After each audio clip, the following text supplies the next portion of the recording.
হয়তো কমিশন আপনাকে থামাই দিয়ে বলবে আজকে অনেক হয়েছে, আমরা আবার একটা ডেট পরবর্তীতে জানাই দিব। গরু জানি, গরুর ৪টা পা, ১টা লেজ, ২টা শিং। আমরা বই দেখে ভাইয়া সবার একটা কমন প্রশ্ন আছে যারা ইতালিতে নতুন আসছে। আমরা যেটা খুব বেশি শুনি আমাদের দৈনন্দিন লাইফে অ্যান্ড আমাদের কমেন্ট সেক্টর, আমাদের ফোন কল সব জায়গায় এই প্রশ্নটা খুব বেশি। সেটা হলো যারা এখনো কমিশন দেয়নি, তারা কমিশন দিবে, তারা কি গল্পটা বলবে?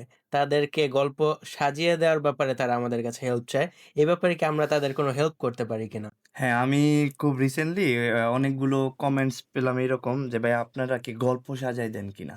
এখন প্রথমত আমি একটা গল্প যেটা আমরা স্ক্রিপ্টেড গল্প যেটা আমি লিখে দিলাম। আমার লেখা মানে কি আমার চিন্তা থেকেই লেখা, রাইট?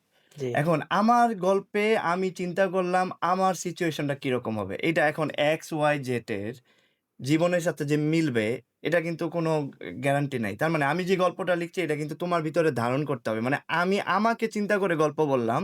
সেই গল্প তুমি যখন কমিশনে বলবা, সেই কমিশন চিন্তা করবে সে মনে হয় মুখস্থ কিছু একটা বলে যাচ্ছে। মানে তার সাথে তার যেই মানে সিনারিও যেগুলো চিন্তা করতেছে এগুলো কিন্তু আসতেছে না। তার মানে হচ্ছে আমরা যে বা যারা যেটাই বলি না কেন গল্প বা আমার জীবনের গল্প যেটা আমরা বলতেছি, যে কারণে আমি দেশে ফেরত গেলে বা আমার জীবনটা দেশে কিরকম কাটলো, এই যে ব্যাপারগুলা আমার ভিতরে ধারণ করতে হবে। তুমি যখন ভিতরে ধারণ করতে পারবা তোমার এই ব্যাপারগুলা, তখনই তুমি এই ব্যাপারগুলা বলতে পারবা কমিশনে। এখন কমিশন চিন্তা করবে তোমাকে আমি জিজ্ঞেস করছি একটা, তুমি আরেকটা বলছো। কারণ কি ওই গল্পের মধ্যে অতটুকুই লেখা ছিল। হ্যাঁ। তার মানে কি আমরা যদি তোমাকে কোনো গল্প সাজাই দেই, গল্প ডেফিনিটলি ফেইল করবে। কারণ তুমি তো তোমার ভিতরে এটা ধারণ করতে পারবা না। আম তো আমার এই ক্ষেত্রে একটা আইডিয়া থাকবে, গল্প যেমনই হোক এই গল্পটা আমার ভিতরে ধারণ করে তারপরে আমি এটা বলবো। এখন তুমি তো জানো বাংলাদেশ নিরাপদ দেশ অনেক আগেই ঘোষণা করলো। মানে অলমোস্ট ১ বছর হয়ে গেল। নিরাপদ ঘোষণা হওয়ার পর থেকেই তুমি যেই গল্প নিয়ে আসছো বলবা, ধরো যে তোমার জন্য নেগেটিভ ব্যাপার। আমার মনে হয় অলরেডি একটা ভিডিওতে আমরা এইভাবে বলছি। আম তুমি যেই গল্পই নিয়ে আসো কিনা ওই কমিশন তোমার এগুলো শুনবে না। তবে কি সবার ক্ষেত্রেই তাই? না। অনেকেরই আসলে এমন কোনো গল্প থাকতে পারে যে গল্পটা আসলে তার জীবনের সাথে মিলে যায়। এবং অনেক হুম। কমিশন আছে তোমার জন্য অনেক বেশি পজিটিভ। মানে তুমি এমনভাবে মানে অনেক কিছু বলোও নাই। কিন্তু তারা ফিল করলো যে এটা তোমার সাথে আসলেই ম্যাচ করে। তুমি আসলেই এই ভিকটিম। আসলেই তুমি দেশ ছাড়ছো কোনো একটা কারণে। এখন আমরা অনেকে চিন্তা করি আমি এই ভিডিওতে বলব যারা আমরা হিন্দু ভাইরা আছি, আমরা মনে করি আমরা মনে হয় মাইনরিটি হওয়ার কারণে ডকুমেন্ট পাবো, কোনো একটা গল্প বলে দিলে। আসলে ইতালিয়ান গভর্নমেন্ট কিন্তু ওরা কিন্তু অনেক রিসার্চ করে। যারা কমিশনে তুমি জানো হয়তো, যারা কমিশনে যায়, যারা কমিশন নেয়, তারা কিন্তু তোমাকে রিড করতে পারে। তুমি হুম, কি হুম। বলছো, কিভাবে বলছো, জি, কতটুকু জি। সত্য। আমরা এই ক্ষেত্রে কি করি? আমরা এই ক্ষেত্রে দোভাষীদের দোষ দিয়ে দেই। হ্যাঁ, আমি যা বললাম দোভাষী ঠিকঠাকভাবে বলে নাই। বলে নাই।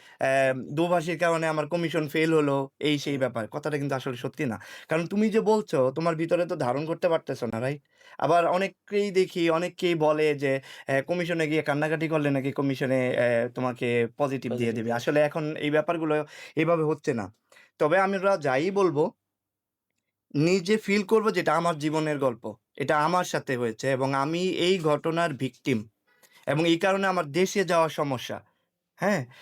আর আ আর ভালো করে আরো কিছু উপায় হচ্ছে, যদি আমরা এভাবে বলি, গল্প যেমনই হোক, তুমি ইতালিতে আসার পরে নিজেকে কিভাবে আ ইতালিয়ান কালচারের সাথে মিশিয়ে ফেলছো, এই ব্যাপারটা ইম্পোর্টেন্ট। যেমন ভাষা, কোনো একটা কোর্স। এই কোর্সটা তোমার কাজের পারপাসে হতে পারে। তোমার এমন কোনো কোর্স, আমি তো ল্যাঙ্গুয়েজের ব্যাপারে অনেক জোর দিব। আমরা সবাইকে বলব আমাদের ল্যাঙ্গুয়েজ আসলে অনেক বেশি ইমপ্রুভ করতে ইমপ্রুভ হবে। করা উচিত। কারণ কি তুমি যখন একটা ভাষায় খুব ভালো বুঝবা, ওই যে বললাম না দোভাষী তোমার হয়ে যে বলছে, তুমি কিন্তু ওরও দোষ ধরতে পারবা, রাইট? জি, জি। তুমি বলবা যে, "না আমি তো এটা বলি নাই, আপনি কেন এটা বললেন?" তার মানে অলরেডি তুমি বুঝে যাচ্ছ যে তুমি যেভাবে বলছো, তোমার দোভাষী ওইটা ওইভাবে ট্রান্সফার করছে না। তার মানে ওইটা কিন্তু একটা চ্যালেঞ্জিং বিষয়। বা দোভাষী প্রয়োজন না হওয়াটা আরো বেটার। হ্যাঁ, তুমি যদি নিজের গল্প নিজেই বলতে পারো, এখানে তুমি পাস মার্ক তো অলরেডি ডান। তার মানে হচ্ছে তোমার এখানে সুযোগ থাকলো। তুমি তোমার নিজের গল্পটাই ইতালিয়ান ভাষায় প্রকাশ করলা। তারপরে কাজ থাকবে, তোমার আ আ ভাষার ব্যাপারগুলো থাকবে, অন্যান্য কোর্স থাকলে সেগুলো থাকবে। ইতালিয়ান কোনো আম ধরো ভলান্টিয়ার কোনো কাজে যদি যোগ করা যায়, আমরা হয়তো ওই ভলান্টিয়ারের ব্যাপার নিয়ে অনেক আলোচনা করছি। আমরা ইনশাআল্লাহ খুব শীঘ্রই ভলান্টিয়ার হওয়া যায় কোন জায়গাগুলোতে এটা নিয়ে আমরা ভিডিও করব। আমার এরকম প্ল্যান আছে। তো হুম, হুম। শেষ কথা হচ্ছে, কমিশনে ভালো করতে গেলে কমিশনের গল্প নিজের ভিতরে ধারণ করতে হবে। তারপর কমিশনে গিয়ে ডেলিভার করতে হবে। এখন আপনারা যারা কমিশন দিতে যাচ্ছেন সামনে, আপনাদের কাছে কিছু অনুরোধ থাকলো। আপনারা চেষ্টা করবেন যেটাই বলবেন নিজের ভিতরে ধারণ করার জন্য। পাশাপাশি কাজের ইনফরমেশনগুলোকে আ অ্যা রাখার জন্য পাশে যে আমি কাজ করছি, আমি ভাষাগত যোগ্যতা মানে সার্টিফিকেটের কথা বলছি, এই জিনিসগুলো যাতে থাকে।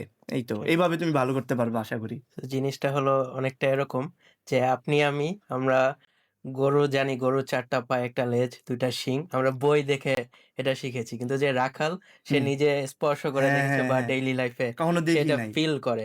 তো আপনারা কেউ বই পড়ে রচনা বললেন না। আপনারা রাখাল হয়ে গরুর গল্প ব্যাখ্যাটা যার, দেন। যার তার, তার।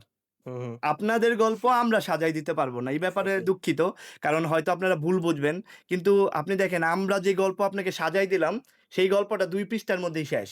কিন্তু আপনার জীবনের গল্প ৪ পৃষ্ঠা, ৫ পৃষ্ঠা অথবা শেষই হবে না। হয়তো কমিশন আপনাকে থামাই দিয়ে বলবে, "আজকে অনেক হইছে। আমরা আবার একটা ডেট পরবর্তীতে জানাই দিব। তোমার গল্প আরো শুনবো।" ব্যাপারটা এমন আরকি। যদিও মজার ছলে বললাম। কিন্তু কমিশনে ভালো করার একটাই উপায়, যা বলছি নিজের ভিতরে ধারণ করা এবং আ অন্যান্য ব্যাপারগুলোকে হাইলাইট করা। কাজ, ভাষা ইত্যাদি, ইত্যাদি, ইত্যাদি। আপনাকে অসংখ্য